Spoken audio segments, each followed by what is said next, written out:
Afternoon to you, Piedmont Triad. Time now 1 o'clock, and we're going to give you an update on where Hurricane Ian is, where it's going to go, and what we can expect over the next several hours in the Piedmont. If you're watching this much after 1 o'clock, the information may be a little bit outdated, so seek later updates, but this will likely be valid for the next couple hours across the Piedmont. So where is Hurricane Ian now? We're going to go through this step by step, and we'll just break it all down in detail for you. All questions, of course, pretty much answered throughout the course of this video. Right now, as you know, light rain's been falling across the Piedmont all morning long. We're in a little bit of an intermittent period right now where we're seeing some breaks, where it's tapering off to a bit of a drizzle, but we'll see more in the way of steady rain, more heavy rain, and there's pockets of really torrential rain as we go into your Friday evening. And a chilly rain at that too. We started out this morning in the mid and upper 50s, and we've been hovering in the low to mid 50s ever since it started raining by about 5 or 6 o'clock this morning. So this is going to be a chilly, raw day of weather, and really a nasty afternoon and evening at best, a dangerous evening at the worst as we go into your Friday. So Hurricane Ian, where is it right now? Latest update from the National Hurricane Center at about 11 o'clock puts it about 60 miles east-southeast of Charleston, South Carolina. It does have a northward motion, and it has picked up speed, moving north at about 14 miles per hour. What I want you to notice here, though, is that even though the storm itself has a northward motion, notice how it's kind of rotating and jogging back to the west a little bit. I think the storm's getting pulled that way because of some strong thunderstorms in those strong outer or really inner bands around that north eye wall of the storm. So I think over the next hour or so, a landfall is likely somewhere between Charleston up to Georgetown. Probably not as far as Myrtle Beach, but I think somewhere in that general vicinity, we're going to see a landfall as a Category 1 hurricane in just a little bit. At that point, it'll start to weaken down to a tropical storm, but still throwing tons of wind, tons of rain our way in South Carolina, of course, into North Carolina as well. You notice those stronger bands. I really want to point these out because what we've been noticing is a little bit of lightning still in this, and that tells me that this storm is still very organized, still very strong. And you notice all the reds and oranges in this. This is really that strongest band of heavy rain, and as it rotates to the west a little bit, starts to move north, the Piedmont is going to be seeing those bands of torrential rain and highest wind as we go into tonight. I think mainly from about 4 p.m. up until about 10 or 11 o'clock tonight is the time we need to pay the closest attention. We are going to be seeing this heavy rain because once it hits land here, it's going to continue to the north, pushing through South Carolina and North Carolina. Now, we zoom in a little closer here as far as rain goes here in the Piedmont. Again, this update coming to you live at 1 o'clock. Again, we're in that little intermittent period now. We're starting to see the light rain pick up again, and we're going to see the radar fill in as we go in time through the afternoon and into the evening. You notice those heavier pockets of rain in the northeast corner there of North Carolina, and of course down into South Carolina. All of that is on the way to us here in the Piedmont. Now again, once it moves on land, the difference over the last 24 hours is yes, our wind threat has increased. Yes, our flooding threat has increased. Yes, our power outage risk has increased, but the storm is picking up speed. So when we were talking earlier this week, this was going to be a Friday night, Saturday, even into early Sunday sort of event. Now we're just talking about tonight through really early tomorrow morning, because you'll notice once Ian pushes inland, it moves away from us by early Saturday morning. So the brunt of this, I really think our windiest and wettest period through this event is going to be tonight around dinner time through about midnight. And at that point, I think things will start to taper off and wind down just a bit. So latest track from the National Hurricane Center, again at 11 o'clock, puts it at a Category 1 hurricane with 85-mile-per-hour winds. Again, likely a landfall somewhere between Charleston and Georgetown, South Carolina within the next hour or so. At that point, when it hits land, it pretty much weakens significantly down to a depression and then a remnant area of low pressure. But I do think the center of low pressure is going to track somewhere pretty close right over the Piedmont here.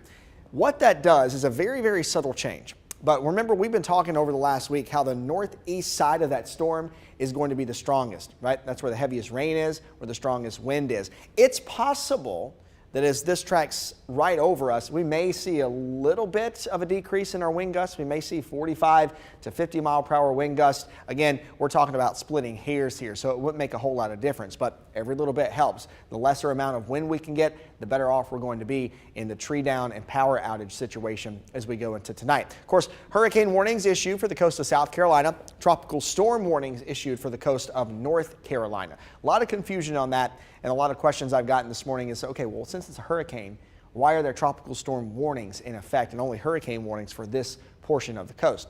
Reason why is as this comes ashore, it's going to be a hurricane. So hurricane force winds are possible all along the South Carolina coast, even for a few points inland in South Carolina. By the time it reaches the middle central part of South Carolina, by the time it reaches central North Carolina, it's weakened down. So only tropical storm force winds are possible for these areas. That would be roughly 40 miles per hour up until about 73 miles per hour to be exact. So that's why we have tropical storm warnings in effect for our area for that high wind potential here.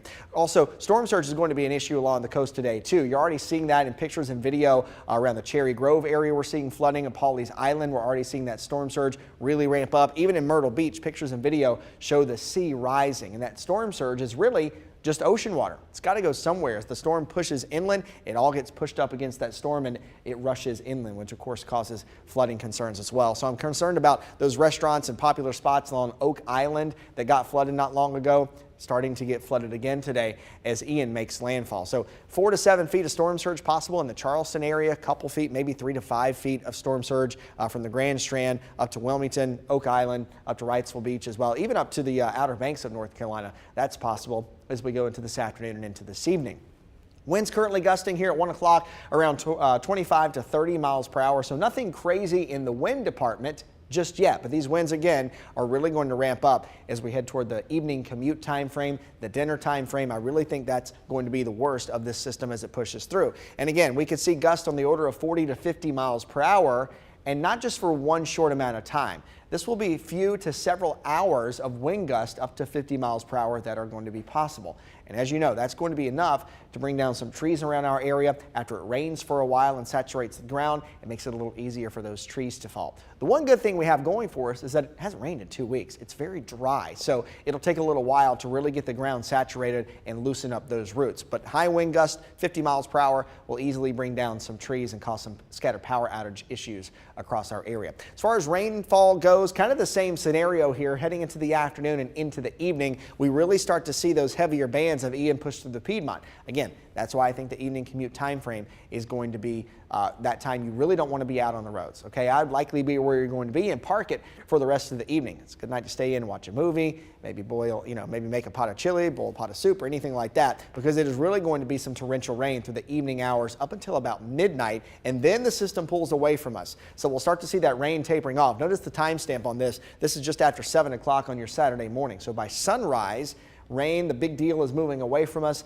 The big winds are starting to relax, and I actually think that Saturday will end up being an okay day of weather. Can't rule out a scattered shower Saturday or Sunday, but I think for the most part, the big stuff is over and no severe weather is expected for your Saturday either. As far as tornado risk goes, I've had a lot of question about that too. We're not expecting tornadoes here in the Piedmont. It's just too cool for that. We're stuck in the 50s. Different story really east of the I-95 corridor today, and new here is about 1 o'clock. They do have a tornado watch that has been posted for those areas in those counties. Again, mainly east of the I-95 corridor as Ian rolls through. We'll have to watch for a few brief tornadoes in that area, but we're not expecting that in the Piedmont Triad. Our biggest concern here, of course, is for the high wind and also the flash flooding risk. Typical trouble spots first in Greensboro, Latham Park area, the Revolution Mill area, always flood first. So we'll likely see that, and then some other areas are possible as well. So wind and rain are big two concerns here. Scattered power outages are likely. This is a little bit higher of a threat than even yesterday morning when we were talking. So we'll keep an eye on that as we head through the afternoon and into the evening. Again, I'd say by dinner time, evening commute time, you're where you want to be and where you're going to want to stay until Saturday morning. It will be nasty at best, dangerous at worst through the evening hours and into the nighttime. I know we don't like wind at night, but we're likely going to have to deal with it for a couple hours into the overnight hours as well. So again, Saturday we start to taper off. Wind starts to die down a bit too. We'll be left with some moisture from Ian, so scattered shower isn't ruled out for your Saturday or Sunday or Monday, but for the most part, big deal with Ian is out of here by early Saturday morning. We'll start to dry it back out. Temperatures will start to climb back up too. We're looking at some good weather, a light at the end of the tunnel, and a nice reward after dealing with Ian with a partly cloudy sky Wednesday and Thursday. Temperatures back up into the low 70s by the middle and end of the upcoming work week.